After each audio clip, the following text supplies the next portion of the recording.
नमस्कार दर्शकों, आप देख रहे हैं राष्ट्र प्रथम और मैं हूं आपके साथ मानसी जैन। आइए नजर डालते हैं इस वक्त की फटाफट खबरों पर। कांग्रेस की आज रामलीला मैदान में भारत जोड़ो यात्रा की शुरुआत। बीजेपी के खिलाफ महंगाई से लेकर बेरोजगारी और जीएसटी के मुद्दों पर घेरते दिखी कांग्रेस। रामलीला मैदान में आज होने वाली रैली में कांग्रेस ने बड़ी संख्या में लोगों के जुटने का किया दावा। देश भर से कांग्रेस कार्यकर्ता भी रैली में शामिल होने के लिए पहुंचे। जानकारी के अनुसार रैली से ठीक पहले पार्टी के कई वरिष्ठ नेता मुख्यालय में एकत्रित हुए। सभी बसों में बैठकर रामलीला मैदान के लिए रैली में शामिल होने के लिए पहुंचे। पार्टी रैली को लेकर अपनी तैयारी पूरी की। कांग्रेस की भारत जोड़ो यात्रा कन्याकुमारी से कश्मीर तक 7 से होगी शुरू। राहुल गांधी देश भर में यात्रा कर महंगाई, बेरोजगारी पर देंगे जोर और सांप्रदायिक सद्भाव को भी देंगे बढ़ावा। भारत जोड़ो यात्रा कांग्रेस पार्टी का अब तक का सबसे बड़ा जनसंपर्क कार्यक्रम। पार्टी के नेता जमीनी स्तर पर पहुंचाएंगे आम लोगों तक। कांग्रेस अध्यक्ष सोनिया गांधी इलाज के लिए देश से बाहर। पार्टी महासचिव प्रियंका गांधी भी उनके साथ, जिसके कारण दोनों कार्यक्रमों में नहीं ले सकेंगे भाग। विदेश मंत्री एस जयशंकर ने कहा, यूक्रेन रूस युद्ध पर भारत के स्वतंत्र रुख और चीन द्वारा सीमा समझौते के उल्लंघन पर दुनिया ने दिखाया ध्यान। कहा, पूरे विश्व ने भारत के दृढ़ रुख की सराहना की। एस जयशंकर ने आगे कहा, चीन की हरकतों को भी सभी ने देखा। यूक्रेन युद्ध पर स्वतंत्र रुख अपनाकर भारत ने कई देशों की भावनाओं को किया व्यक्त। साथ ही जयशंकर ने कहा, भारत ने मुश्किल समय में भी स्वतंत्र रुख अपनाया। हमारे लोगों के कल्याण को देखते हुए जिन फैसलों को सही समझा वही फैसला लिया और इस बात की पूरी दुनिया ने सराहना की। भारत के सीजेआई उदय उमेश ललित ने एक वकील के रूप में अपने करियर की शुरुआत की। अपने बीते दिनों को याद कर चीफ जस्टिस इतने भावुक हुए कि उनकी आंखों से बहने लगे आंसू। हाई कोर्ट बार एसोसिएशन की ओर से आयोजित सम्मान समारोह में अपने बीते दिनों को याद कर समारोह को किया संबोधित। समारोह में कहा, सीजेआई के रूप में अपने कार्यकाल के दौरान अपने सर्वोत्तम ज्ञान और क्षमता के अनुसार सब कुछ करेंगे। सीजेआई के कानंगपुर में बोलते हुए उन्होंने अपने पुराने दिनों की याद आ रही है।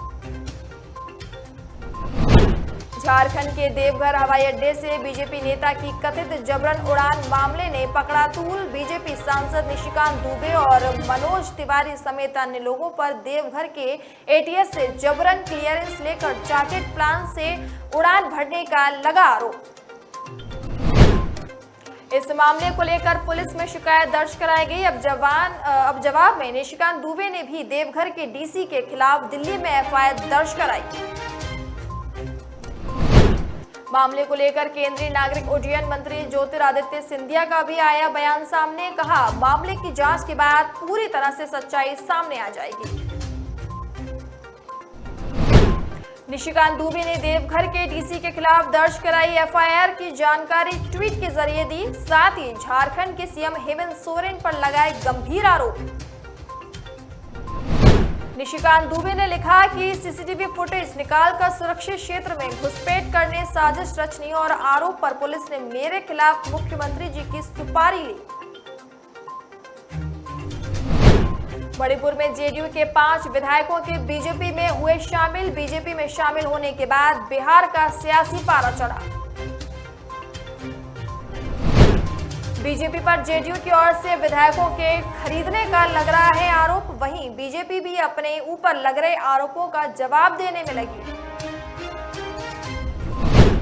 बिहार के पूर्व उप मुख्यमंत्री और राज्यसभा सदस्य सुशील कुमार मोदी ने बिहार के गर्माती सियासत पर दिया बयान। कहा, आने वाले समय में बिहार में भी जेडीयू के विधायक टूटेंगे। सुशील कुमार मोदी ने बयान जारी कर कहा, जेडीयू की राष्ट्रीय कार्यकारिणी की पूर्व संध्या पर जेडीयू की मणिपुर इकाई में विद्रोह हो गया। मणिपुर इकाई नीतीश कुमार के निर्णय से सहमत नहीं।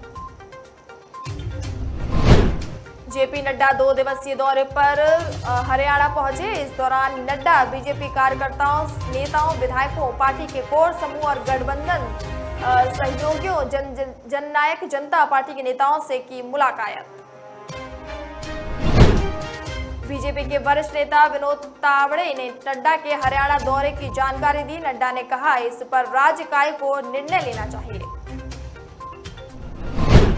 नीतीश कुमार की पीएम उम्मीदवारी पर जेडीयू का आया जवाब। सीएम ने कहा, 50 सीटों पर सिमट सकती है बीजेपी। आगे कहा, 2024 में विपक्ष की ओर से पीएम उम्मीदवार होंगे। जनता चाहती है कि नीतीश कुमार प्रधानमंत्री बने। 2024 में विपक्ष की ओर से पीएम उम्मीदवार होंगे।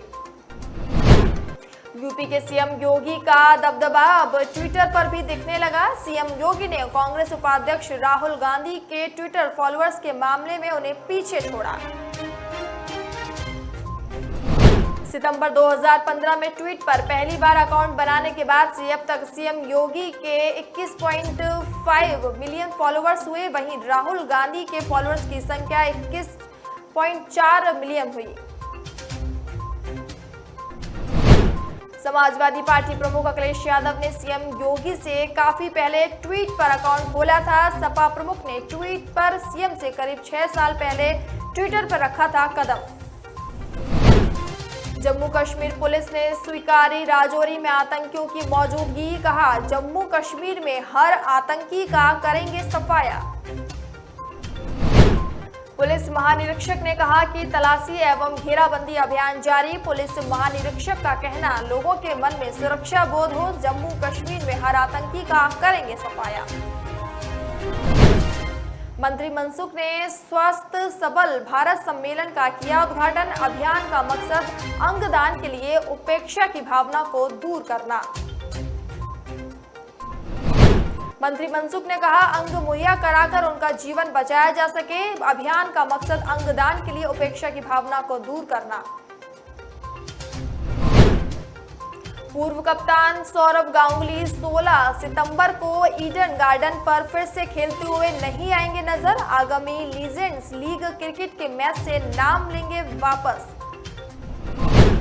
सौरव गांगुली मुकाबले को देखने के लिए ईडन गार्डन जाएंगे। लीग को संबोधित एक पत्र में गांगुली ने अपने क्रिकेट सहयोगियों को मैच के साथ साथ एलएलसी सीजन 2 के लिए शुभकामनाएं दी।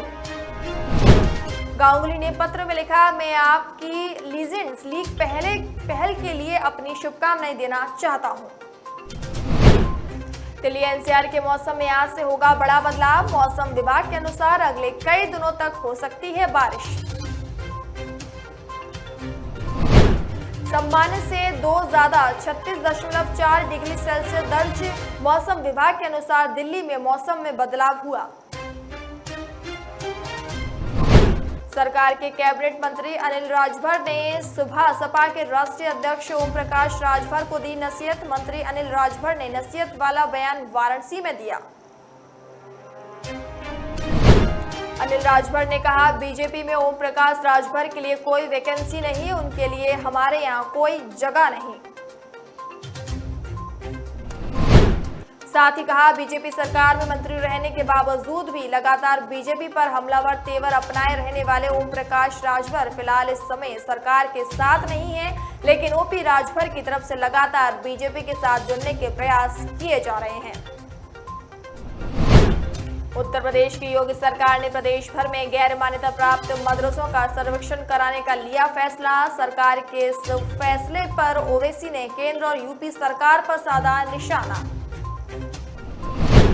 इस मुद्दे पर ओवैसी ने ट्वीट कर सरकार को निशाने पर लिखा, मोदी सरकार के मदरसों के आधुनिकीकरण की योजना के तहत सिर्फ यूपी में 50,000 शिक्षकों की कुल 750 करोड़ तनख्वाह बकाया। ओवैसी ने आगे लिखा, टीचरों की ऐसी माशी हालत का क्या जिम्मेदार मैं हूं। बकाया फंड देने के लिए सरकार को कौन से सर्वे की जरूरत है। आधुनिकीकरण के बहाने मदरसों को निशाना बनाया जा रहा है।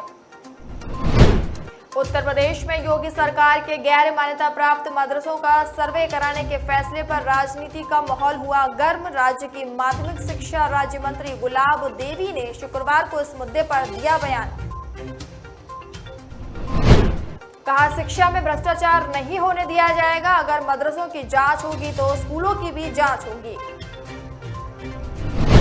आगे कहा, शिक्षा में भ्रष्टाचार नहीं होने दिया जाएगा। स्कूल या मदरसा दोनों बराबर हैं। अगर मदरसों की जांच होगी तो स्कूलों की भी होगी। सीएम योगी ने मुरादाबाद में प्रधानमंत्री आवास योजना के तहत निर्माण परियोजना निरीक्षण कहा, मुरादाबाद विकास प्राधिकरण द्वारा 518 ऐसे लाभार्थी जिनके पास कभी अपना आवास नहीं था, उन्हें आवास उपलब्ध कराया गया। इस दौरान समीक्षा बैठक की, सभी जनप्रतिनिधियों से बात की और उनके सुझाव भी नोट किए। सीएम योगी आज रामपुर गए, यहां लगभग 3 घंटे 5 मिनट तक वे रुके। इस दौरान सीएम योगी फिजिकल कॉलेज के मैदान पर एक जनसभा को उन्होंने संबोधित किया। जनसभा के दौरान लगभग 72 करोड़ की परियोजनाओं का शिलान्यास और लोकार्पण भी किया।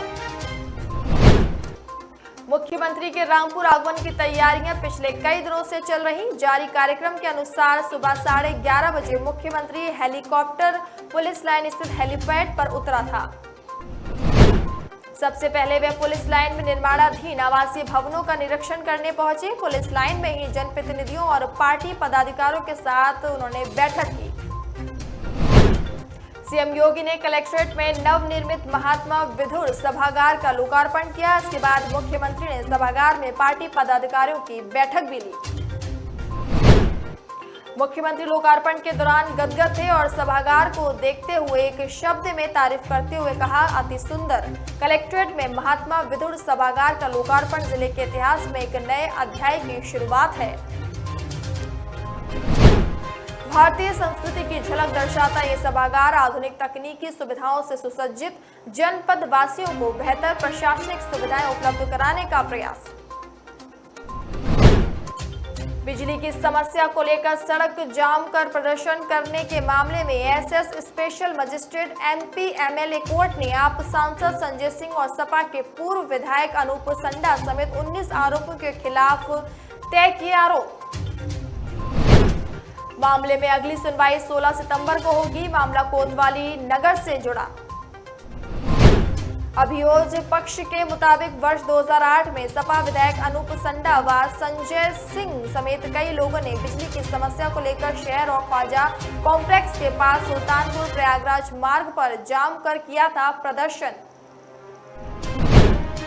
उत्तर प्रदेश राज्य की राजधानी क्षेत्र लखनऊ सहित 7 जिलों के 28,016 वर्ग किलोमीटर क्षेत्र में फैला होगा। सरकार का दावा है कि एससीआर संतुलित और समावेशी विकास का मॉडल बनेगा। इसके क्रियान्वयन के लिए मुख्य सचिव दुर्गा शंकर मिश्रा और आवास एवं शहरी नियोजन विभाग के अपर मुख्य सचिव की अध्यक्षता में 2 कमेटियां भी गठित की जाएंगी। फिलहाल इस फटाफट खबर में इतना ही। अब मुझे दीजिए इजाजत। नमस्कार।